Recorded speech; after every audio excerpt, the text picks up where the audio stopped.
these migrants. We have about 350 reports have put it that we have about 350 Eritreans, which is why you're here with us today. How is the community in Houston taking the story? Well, this is not the first time. This happened almost a year and a half ago as well, and we lost like 350 on the way to Malta when they left Libya on the way to Italy. And of course, this is another tragedy that people are trying to go through this, and we're taking it very hard. Those 350, as far as the UNHCR has confirmed, there were 350 of them was Eritrean. There were some few survivors, we were told, about 26 of them that have survived. So definitely there's a candle vigil going on all over the states right now as we speak. So we are taking it very hard. And, but the saddest thing is this is becoming a norm. And that's why I think that as a community, we're trying to find a solution, well, not even a solution, but at least to come and grip that what is the source of this problem. So we're in the process of just brainstorming it and trying to find out if there's anything the diaspora can do to minimize, maybe not totally stop it, but to minimize, what can we do?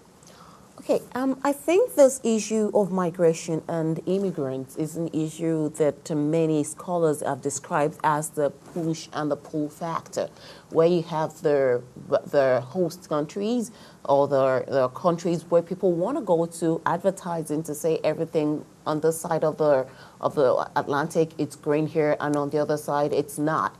What would you say is the cause of this most of the time? Well, I think if we look at the source of the problem, if we have to fix why are these people trying to escape their country and knowing that they could face death and danger. So they take that risk. And I have talked to the people that actually have made it and try to understand why people go through this. And you hear different stories, but most of them would be willing to stay at home if there is a hope and a future at home. But they say they are already dying at home, so they will take that risk, at least trying to make it. And that's why a lot of them go through this. But as far as they know, they understand once you make it even in the foreign countries that it would not be as easy as what many people think. People are aware nowadays. So you've been in the U.S. for about 40 years. Yes. Okay. Would you say that it's a different story from back then to what you have now?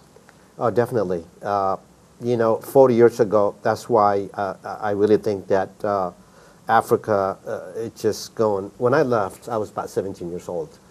And my coming to the state was to study. But we all, even people that came at that time, once you study, we always had this plan to go back home and live and make life, a lot with your parents. But from what we have witnessed, that has not been the case. People has been suffering through a lot in the last 40 years. But actually, yeah, you're right. I mean, it was totally a different story. We'll never take that risk that many people are taking right now. Because there was hope. I mean, we could see 40 years ago that people that went overseas and came back and they live a good life at home.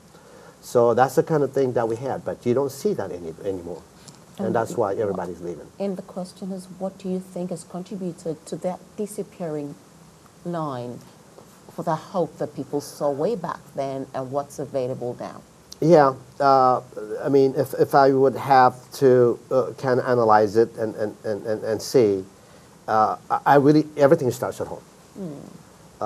If there is no hope at home, which we had hope back then, we always thought that we could go home because people were working, it was a totally different story.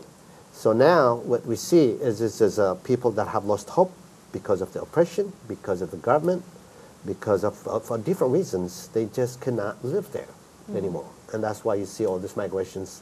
And the saddest thing is we'll never be able to stop migrations. But in a mass exodus like we see. This never had been done before. And this is totally new in this color. All right, for those of you who just tuned in, the show is Dawn on MBC, and my guest this morning is Mr. Teddy Siem. He is the president of the Eritrean Association Community of Houston, that's what they're called. And we're both talking about the issue of migration, migrants moving from Africa, from war-torn areas or regions into the Western countries, who risk their life, who risk everything to get into this promised land. And along the way, some of them don't even get there. We'll take a quick break right now, and I'll be right back with him. Don't forget the number to call is right there on your screen. Give us a call. Let's talk about this. What really drives people away from home? What's the solution for us? And we'll be talking about that when we get right back after the break. Don't go anywhere.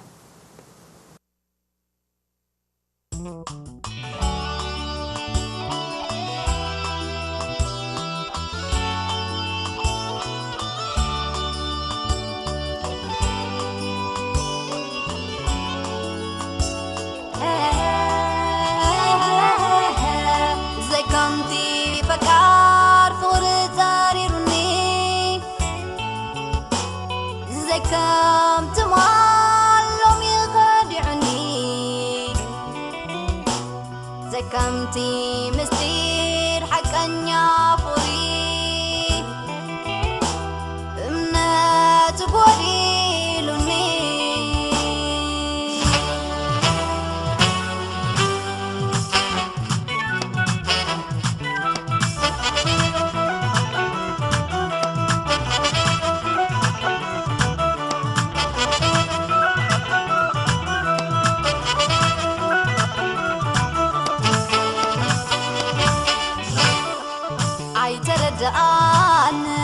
ነገሩ ግልብት ብትሉኒ ኣይተረዳኣንን ክሕዛ ዓቕሚ ይሒዱኒ ኣይተረዳኣንን ምስ ተመዱ ወዲኡ ፀቢቑ ወላስ ብፅባቑ ልበይ ተወጊኡ ኣይተረዳኣንን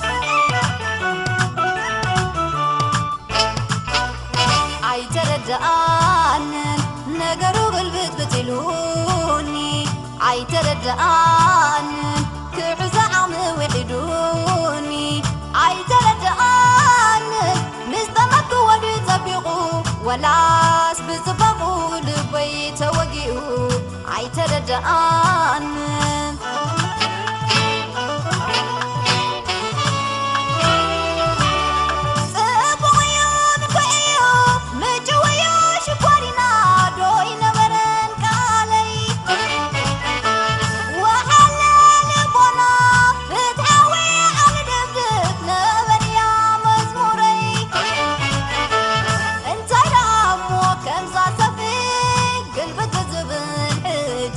ኣይተረዳኣንን ቡርኩታ እንኸም ዘላታ ዘንጊዐ ወይ ኣነ ብደጊኡ ተሳሒበ ኣነይ ናይ እምበር ኢለ ማኣስከት ሒለ ኣብ መዓሙቕ ፍቕሩ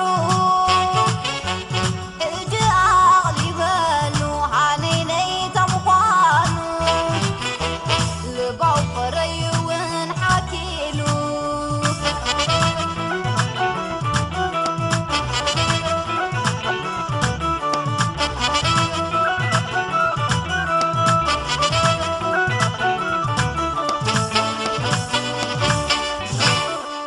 ኣይተረዳኣንን ነገሩ ግልብት ብትሉኒ ኣይተረዳኣንን ክሕዛ ዓቕሚ ይሒዱኒ ኣይተረዳኣንን ምስ ተመዱ ወዲኡ ፀቢቑ ወላስ ብፅባቑ ልበይ ተወጊኡ ኣይተረዳኣንን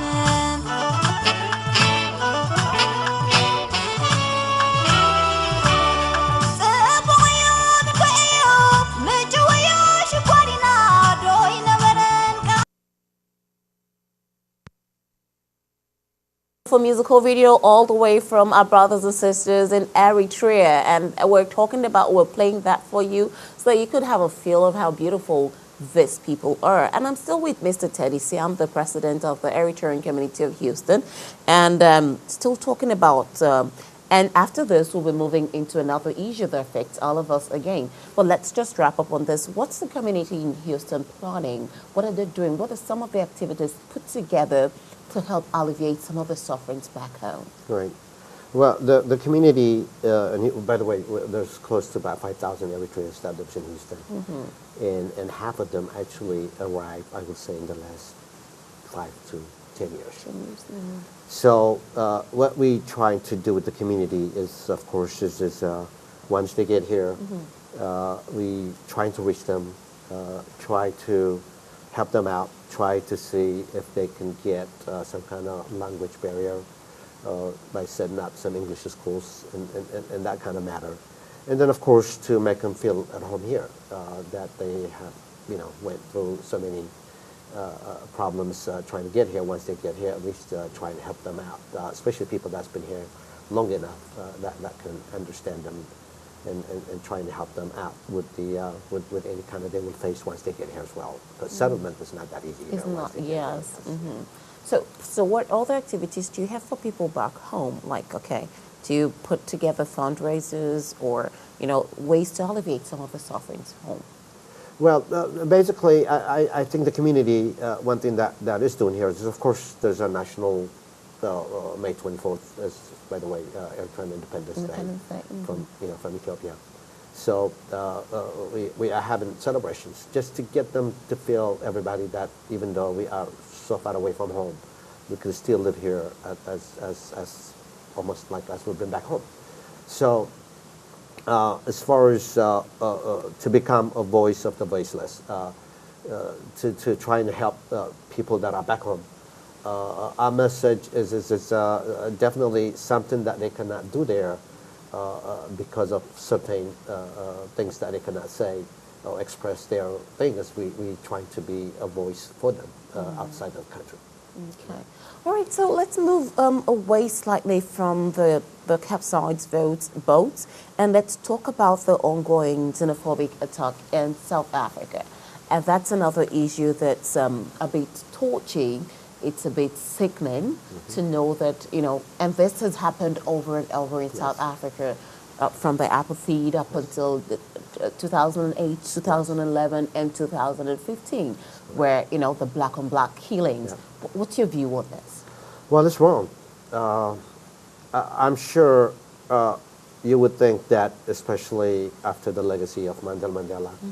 And a lot of this African country, by the way, that are facing problems now were supporters of South Africa. Right. So, yes, definitely. Do they have a problem back home, and maybe there is an opportunity to make their life better in South Africa? Yes. So you would think that they would understand some of this people's situation. And like you say, Africans should never be able to kill another African. So that's another side of it. So we basically, we have talked to people that are own shops back there in South Africa. Some of them actually had to close down because of their safety. I don't know of anyone that has actually been killed as far as Eritreans, but yes, it is sad, and you would hope that the government of South Africa would do better, even to improve the lifestyle of their own people as well. And you know that some people, because of this ongoing thing in South Africa, the attack on Africans, some people, some other Africans are saying, why don't we retaliate? What's your thought on that? Like in the various African countries, let's go all out and retaliate, look for where South Africans live and do that. What's your thought on that? No, that would not be a solution. No, you never repeat mistake by another mistake. As far as, yes, African Union should definitely come up with some kind of expression that the rest of Africa is definitely should say something. But as far as people retaliating to another people because of what happened, that's not what Mandela taught us to do. So I would definitely say there should not be any type of retaliation of what has happened. Definitely we should congregate, we should express our view, we should let them know that this is wrong, this should never have happened. But still, I think there should be a way to solve these problems. All right, my number to call is right there on the screen. You can give us a call and be part of the discussion just before we wrap it up on the show. And hello? All right, just before we wrap this discussion up, now, in the age where we're all seeking a better perception, where perception is everything, now this kind of stories originating from Africa, precisely South Africa, how do you think this will affect the African image outside of Africa? Yeah, definitely, especially when you look at it from outside, outside looking in. It makes you feel like this is not the Africa that should be viewed. So they definitely would say, oh, here we go again, you know, they're killing each other. Those are kind of view that you would think we should be able to avoid in the state, bring a better picture, be able to definitely change the image that Africa, this is not the way Africa is. Hello, I think we have a call. Hello? Hello, can you hear me? Hello, good morning. Hello? Hello? Hello, good morning. Oh, I guess there's something wrong right there. Okay, right, going back to the discussion.